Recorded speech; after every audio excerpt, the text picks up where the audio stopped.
Olá, irmãos e irmãs, muito bem-vindos a mais um momento de meditação do Santo Evangelho com o Padre Luciano de Almeida. Hoje domingo, dia 5 de março, segundo domingo do tempo da Quaresma, e com esse domingo iniciamos a segunda semana quaresmal, segunda semana de preparação do nosso coração, da nossa alma e da nossa vida para a Páscoa da Ressurreição. E eu quero te convidar a tomar em mãos a palavra de Deus que está em Mateus 17, de 1 a 9.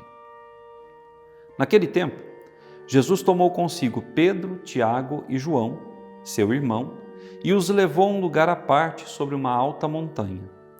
E foi transfigurado diante deles. O seu rosto brilhou como o sol e as suas roupas ficaram brancas como a luz. Nisso apareceram-lhes Moisés e Elias, conversando com Jesus. Então Pedro tomou a palavra e disse: Senhor, é bom ficarmos aqui. Se queres, vou fazer aqui 3 tendas, uma para ti, outra para Moisés e outra para Elias. Pedro ainda estava falando quando uma nuvem luminosa os cobriu com sua sombra. E da nuvem uma voz dizia: Este é o meu filho amado, no qual eu pus todo o meu agrado, escutai-o. Quando ouviram isso, os discípulos ficaram muito assustados e caíram com o rosto em terra. Jesus se aproximou, tocou neles e disse: Levantai-vos e não tenhais medo. Os discípulos ergueram os olhos e não viram mais ninguém a não ser somente Jesus.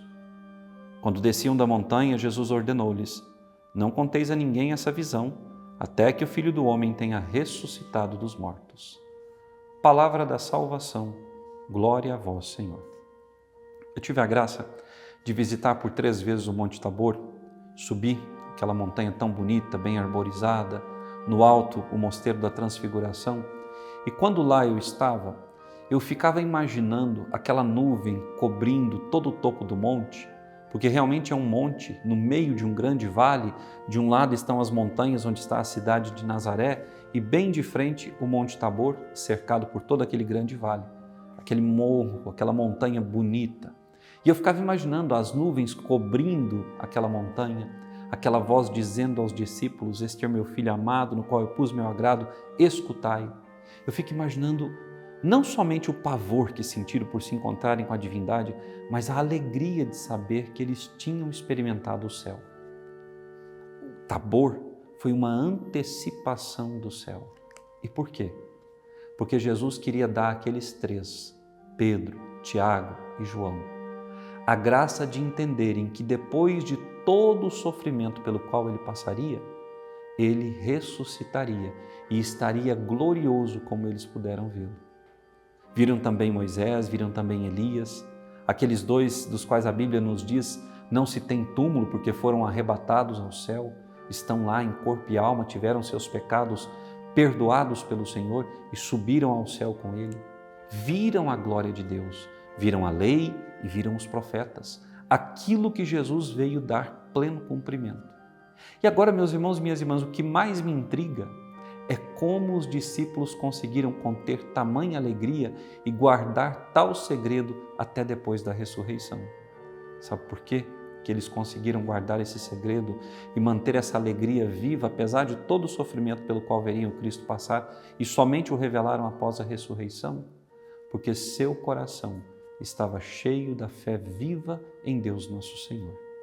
Jesus mostrou a eles que o céu existe, que o céu é real, que o céu é o lugar para onde nós devemos marchar. Ora, eu e você queremos o céu? Eu e você queremos um dia ver o Senhor glorioso? Precisamos nos esforçar para isso. E se nós olharmos a vida dos discípulos, dos apóstolos do Senhor, a vida deles foi uma vida de contínua entrega, de sacrifícios, de perseguições, de resiliência, de resignação, conforme era o desejo e a vontade de Deus. Mas tudo isso valeu a pena, porque hoje estão no céu com o Senhor. Não em corpo e alma, como Maria, Moisés e Elias, mas estão no céu.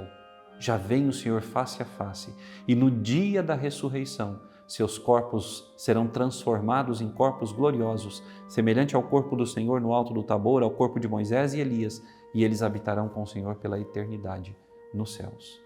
Nós que trazemos essa alegria do Cristo ressuscitado, ou não, eu ao menos trago. A fé que eu guardo no coração e na alma é uma fé alegre, uma fé cheia de esperança e cheia de vida. Nós que temos essa fé alegre, vívida, esperançosa, temos testemunhado Jesus ao mundo. O tempo da Quaresma, que é tempo de conversão, é tempo, sobretudo, de testemunho. Se eu estou oferecendo a Deus a minha vida, eu preciso oferecê-la alegremente. Não preciso temer. Jesus disse aos discípulos: não temais. E não temais por quê? Porque eu vos exaltarei. Eu darei a vós as forças necessárias para caminharem até o céu. Veja, na primeira leitura, o Senhor diz a Abraão: deixa a tua terra, a tua parentagem, deixa teu pai e vai para onde eu te mostrarei. Ora, irmão e irmã, nós precisamos deixar as nossas seguranças, família e propriedade. Precisamos deixar as coisas sobre as quais nós assentamos os nossos pés e nos lançarmos em Deus. Por quê? Porque o Senhor vai nos honrar, não vai permitir que nós tenhamos uma vida desgraçada, uma vida com provações, mas não uma vida sem a sua graça. Nós precisamos, como Abraão, abraçar a promessa de Deus. Deus disse a ele: eu farei de ti um povo numeroso, serás o pai de muitas nações. Tua descendência será tão numerosa como as estrelas do céu. Nós, na nossa caminhada cristã, temos formado descendência? Temos mostrado a homens e mulheres o que Deus fez por nós e pode fazer por eles? São Paulo, na segunda leitura da segunda carta a Timóteo, ele vai alertar a Timóteo: caríssimo, sofre comigo pelo Evangelho. O sofrimento, o sacrifício, tudo isso faz parte da caminhada cristã. O discípulo não pode querer fazer maior que o mestre. O discípulo tem que passar pelo mesmo que o mestre passou. Nós precisamos passar pela cruz, mas sabendo que após a cruz virá a vida eterna, a ressurreição, a vida nova no Senhor. Então hoje, nesse domingo em que você vai à casa de Deus, assim eu espero que você o faça, porque um domingo sem missa é sinal de uma semana sem as graças de Deus. Hoje, você indo à missa, que você peça ao Senhor: Senhor, concede-me a graça e a alegria de ver a Tua face transfigurada. Concede-me, Senhor, a alegria de resplandecer diante dos meus irmãos a fé na ressurreição, a fé na vida eterna, a fé de que o Senhor está comigo, que não me abandonará jamais e que me conduzirá à vida eterna. Que Deus te abençoe e até amanhã.